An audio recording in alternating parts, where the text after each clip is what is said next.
Ok, Facu, Chicos, yo todo le tengo tuyo. que hablar de una de las personas que más ha suscitado pensamientos en cuanto a un área de la humanidad que se llama la alquimia. Lo que tienen ahí es una ilustración. Sí, ¿El apellido empieza con F?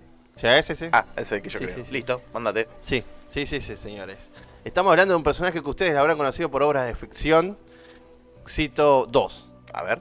Harry Potter y Sí. la Piedra Filosofal. Sí. Y la segunda que yo le nombré ayer a Fran, o anteayer, no me acuerdo bien, A ver si es. que es La Novena Puerta de Stephen King Me cagaste, ¿no? y su adaptación actuada por Johnny Depp.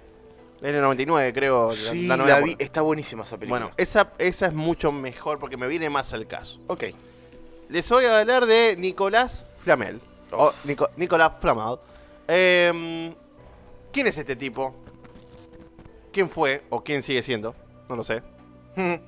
Este es uno de los inmortales, querido Fran, que he pasado por encima, pero hoy voy a hablar específicamente de este tipo. Se extrañaba este tipo de gente. Sí, No chicos. saben qué mamá onda. Este sujeto es un presumiblemente nació en Pontous, cerca de 1330 más o menos. Vivió en la época de la Guerra de los 100 años entre Francia e Inglaterra, pero también vivió un poco en España, ahora explico bien qué pasó. Y murió en París, supuestamente en marzo de 1418. Era una persona muy rica en su tiempo, más o menos de clase media alta. ¿A qué me refiero a esto? Él no era noble, pero era una persona que se tiene mucho registro de su momento. Es muy raro, porque generalmente la gente de alcurnia era la que se tenía registro de cosas, los nobles, las hazañas. Pero de Nicolas Flamel se sabe bastante.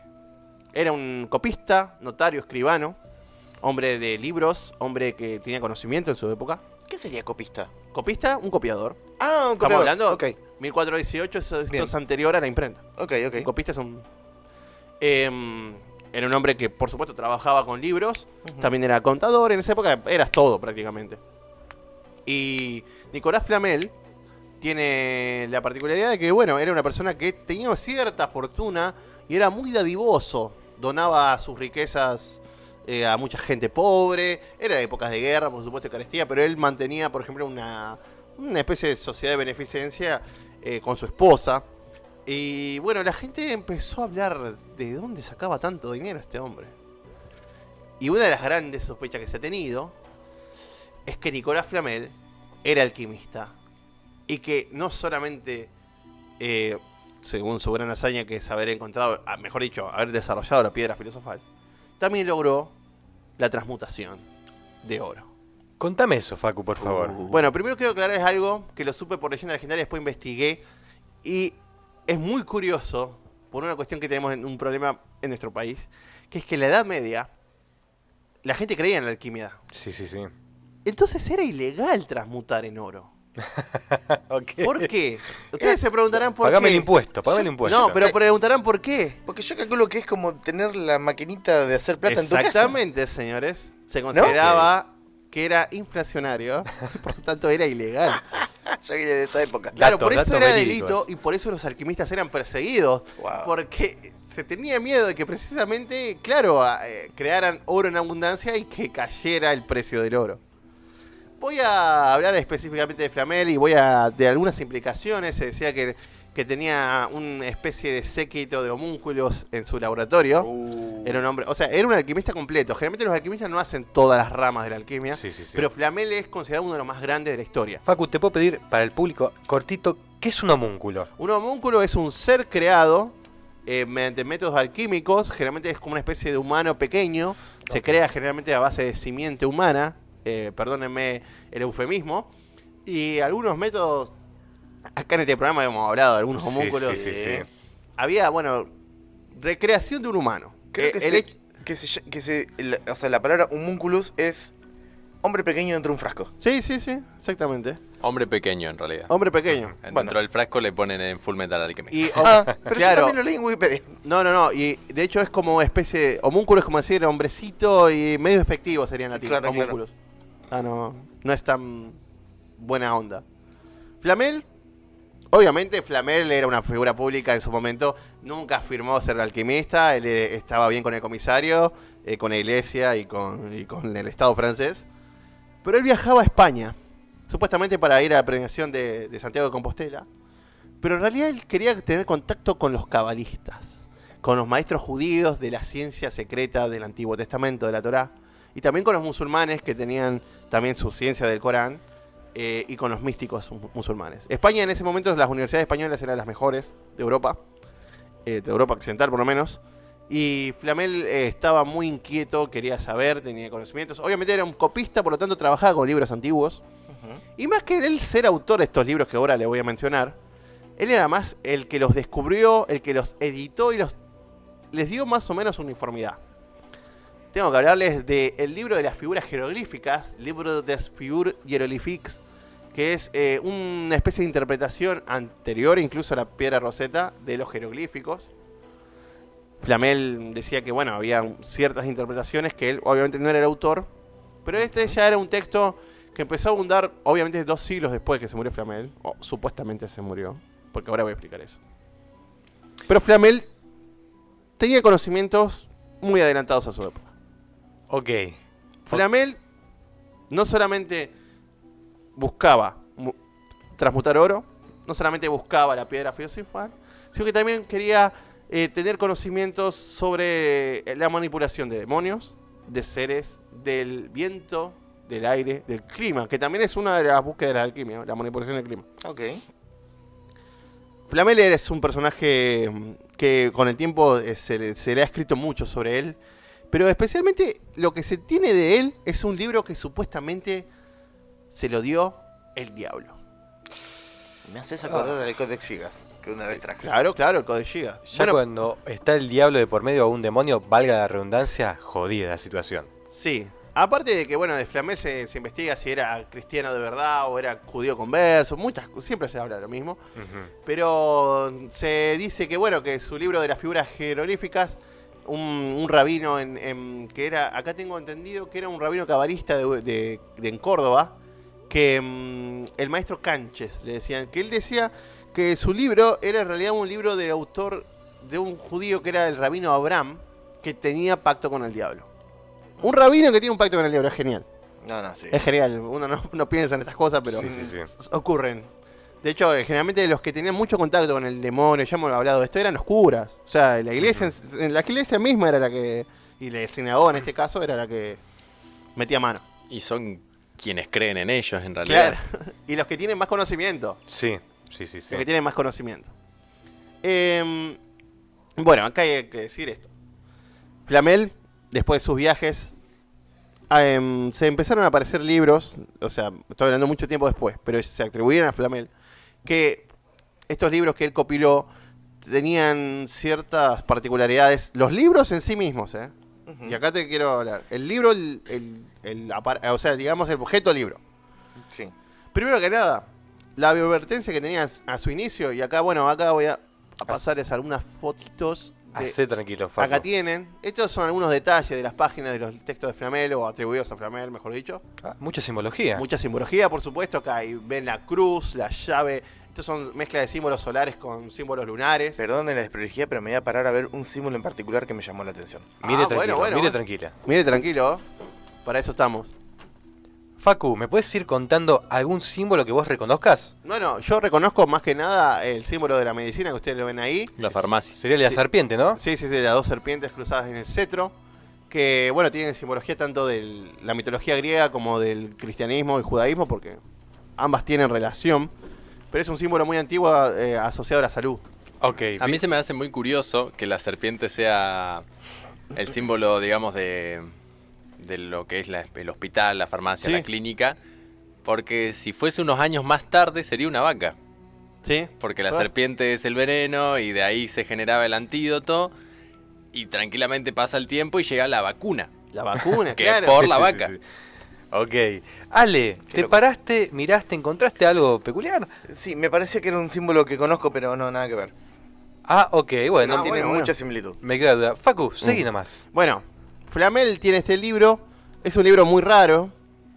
Está escrito en cada 6 páginas. Tiene láminas.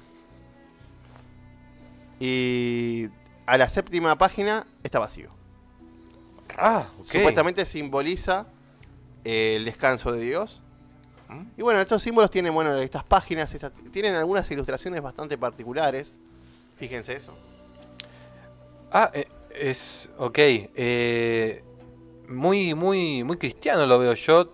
No sé vos, Facu, capaz que de la Sí, compu. sí, ¿Qué sí, llegas a ver vos puntualmente? No, en no, el no, orden? acá, bueno, esto después es como una representación de lo que sería la tumba de Flamel, Ujú. pero esto ya aparecía en algunas ediciones de sus libros. Supuestamente son recreaciones de los libros originales. La ¿Sabes? iglesia persiguió y destruyó muchos libros. Flamel. ¿Sabes Wow. qué parece también? Parece esta pirámide de clasismo que Sí. existía de Egipto, Sí, sí. pero solamente Los- que es... Los estratos, ¿no? Sí. Sí, sí, sí. Bueno, acá hay muchas cosas. Hay símbolos de... generalmente también asociados al tarot. Mirá. Sí, sí, sí, sí, sí. Bueno, muchas figuras del tarot están aquí. Tenemos los ángeles, pero también el símbolo de la muerte. Tenemos 2 soldados cargando con el cuerpo de 2 cuerpos. Hay mucha simbología. Sí, No, es verdad. no es tan fácil de leer, por más que estaba en latín y todo, no son tan fáciles de leer. Aún hoy se especula bastante, los filólogos laburan bastante. Ok. Pero lo que se entiende una cosa es esto. Flamel tenía mucho conocimiento en su época, conocimiento secreto, antiguo, también proveniente del judaísmo, del islam y del cristianismo. Tenía contacto con los demonios, tenía una riqueza que nadie sabía de dónde lo había sacado. Ujú. Y él se muere en 1418. ¿De qué? ¿Se sabe? Contrajo una enfermedad y se murió. Vamos Ok. a dejarlo así, porque tampoco fue algo tan claro. ¿Y qué empieza a aparecer después de la muerte de Flamel? Primero que empieza a aparecer los libros. Y segundo, empieza a aparecer gente que dice que lo vio a Flamel. Ah. Y un siglo y medio después, se abre la tumba de Flamel. Y no hay nada. Se abre la tumba de su esposa, que se llama Perenelle. Perenelle se escribe. Ujú. Y no hay nada. Wow. O sea. No, o sea, la tumba de Flamel está vacía. No hay nada. Y bueno, de hecho... Se vio si tenía algún rasgo de... No, estaba incorrupta en su momento. Ahí tiene la lápida se extrajo. O Ok. sea, ya se hizo en un momento donde se calculaba, bueno, vamos a hacer esto más o menos bien. No es la policía moderna con la Claro, claro, pero tenían una idea de cómo se veía Sí, una tumba sí. saqueada y una que no. Sí, sí, sí. Ok. Aparte era normal en esos tiempos, me acuerdo, Saqueaban tumbas, por la de sí. las brujas también, Sí. que saqueaban las tumbas de brujas, más que nada otras brujas porque era como un método de robar la energía o eso de brujas poderosas que atrapaban. Locuras. Flamel entonces empieza a recobrar una importancia muy grande en la alquimia. Muchos otros alquimistas que vinieron después lo invocan a Flamel, por así decirlo. Flamel no está muerto en teoría. ¿Por qué? Porque él obtuvo la piedra filosofal, la piedra de toque. Él es inmortal porque tiene la piedra filosofal. Y también su esposa. Y entonces Flamel empieza a aparecer, se dice que se lo vio en la ópera de París en 1760, por ahí. También se lo vio, bueno, cerca de la Revolución Francesa. Es otro de los que aparentemente se cruzó con Saint Germain, que Saint Germain un día lo tengo que hablar, porque también es un tipo medio que anda saltando de edad en edad. Pero Flamel, bueno, tiene esta particularidad. Se lo asocia mucho con el diablo, con la alquimia, y especialmente se considera el alquimista más exitoso de todos, porque es el que encontró la piedra. Flamel tiene algunas particularidades. Su casa en París todavía existe, es la casa más antigua de París. Ok. Se bancó todo, se bancó las revoluciones, las guerras mundiales, los bombardeos, y todavía existe la casa. Flamel es una de las personas que tiene alguna importancia histórica, por lo menos en la humanidad, de verdad. Pero es de los personajes históricos el que más se cree que tuvo algo raro. Algo raro hubo con Flamel en vida. Si era ferviente creyente de la alquimia y en verdad logró algún adelanto químico, científico en su época, o consiguió secretos. Mucho no se sabe de eso. Flamel tiene esa atracción que muchos sienten de que sí, que se puede lograr, digamos, estas cosas curiosas de vencer a la muerte, de vencer la pobreza, por así decirlo. Claro. Un gran contrincante. ¿eh? Un gran contrincante. Y, digamos, la ambición de todo alquimista, aún hoy en día, es ser como Nicolás Flamel. O por lo menos, cruzarte con él. Porque Flamel, por lo que se entiende, no ha muerto. Y si está escuchando, yo le mando Que mande un la- saludo. Que mande la receta. Un saludo. Facu, de parte de toda la mesa, Un saludo para Flamel muchas gracias, Facu. Se y otro extrañaba. para Caín. Sí, también. por si Vos- vamos. Ahora vos imagínate lo siguiente. Sos un tipo inmortal y tenés todo el dinero del mundo porque tenés la maquinita de hacer plata. Ya está. Ya está. Listo. No Y creo tenés- que el y dinero tenés sea... a tus seres queridos que no se van a morir porque vos deciste así y listo, ya está. No sos creo que el inmortal. dinero sea lo importante, porque llega un punto en el que te da igual, porque si vos tenés la piedra filosofal, literalmente podés crear lo que quieras. Porque vos, la piedra filosofal lo que hace es que vos literalmente ignores el principio de la alquimia, que es el igual igual. Vos querés crear un muñeco de barro, necesitas dicha cantidad de barro. O sea, estás Ujú. hablando de la Entonces, ley de intercambio. La ley de intercambio. Eso es lo que hace la piedra filosofal. Ignora la ley de intercambio. Vos, Tenés que dar algo de valor para obtener algo del mismo valor. claro, en la piedra filosofal no. Claro. Solo te Vos da. le das barro Ujú. y creas oro. Hermoso. Claro. Agarras barro y bueno, este barro ahora es oro. ¿Cómo? Es porque quiero que sea oro. Porque tengo una cantidad de barro que puedo hacer que sea oro porque ignoro el principio. Y ya También está. tengo según entendido que había otra... ¿Cómo es? No es otra teoría, pero de que, por ejemplo, solamente la piedra filosofal podía convertir solamente el plomo en oro. No cualquier metal. No. La transmutación, primero, las transmutaciones no eran siempre con la piedra filosofal. Había Ok. transmutaciones previas. Ok. Podías llegar, o sea, vos igual, o sea, saltabas del plomo al oro, pero vos podías convertir de otros metales a plomo. Entiendo. O sea, tenías que hacer saltitos. Entiendo. Hay que decir una cosa, yo no considero que la alquimia sea lo que se llama hoy en día una pseudociencia, sino que era la protociencia. Ok. La Entiendo. química deriva específicamente de la alquimia. Los Ok. alquimistas lograron grandes éxitos, lograron destilar alcohol hace 1200 años, lograron obtener más o menos elementos puros, algunos elementos tipo el fósforo fue descubierto así. Por O la sea, alquimia. los alquimistas descubrieron elementos químicos. Mira. Por eso, bueno, le crearon las primeras simbologías y las primeras asociaciones de la química, la crearon ellos. Posiblemente en China los primeros en crear los cañones de aliento de dragón Sí. que quemaban los barcos y era inapagable que hasta incluso cuando el barco ya se hundía el fuego seguía ardiendo sobre el agua. Sí. Sí. Eso también se cree que era una alquimia avanzada que hasta el día de hoy no se O sea que la desconoce. alquimia sería el padre de la química. El padre de la química es quizás de las ciencias antiguas la más rica de todas. Wow. En el sentido de que tiene cierto, desde mi punto de vista, tiene cierto respeto. Para mí, Sí, los sí. alquimistas sí eran tipos que buscaban, aún en lo que sería espiritual, recordemos que Flamel estaba también metido con el diablo y cosas interesantes. Y ahora mi pregunta es la siguiente. ¿Qué? ¿Actualmente se sigue practicando la alquimia? La alquimia como tal, sí. Y podría cerrar lo que sería mi programa, de mi sección, con el alquimista certificado, el único alquimista certificado del mundo, que ya murió, que se llamaba Cyborg, de apellido, hay un elemento de la tabla periódica que se llama Cyborgio por él, Mira. y que en 1977, en un laboratorio, convirtió plomo en oro. Me estás jodiendo. Claro, por fusión nuclear. Ajá. Ok. El coste fue mucho mayor a lo que obtuvo de oro, Claro. que es el problema de, por eso necesitas la piedra filosofal. Sí.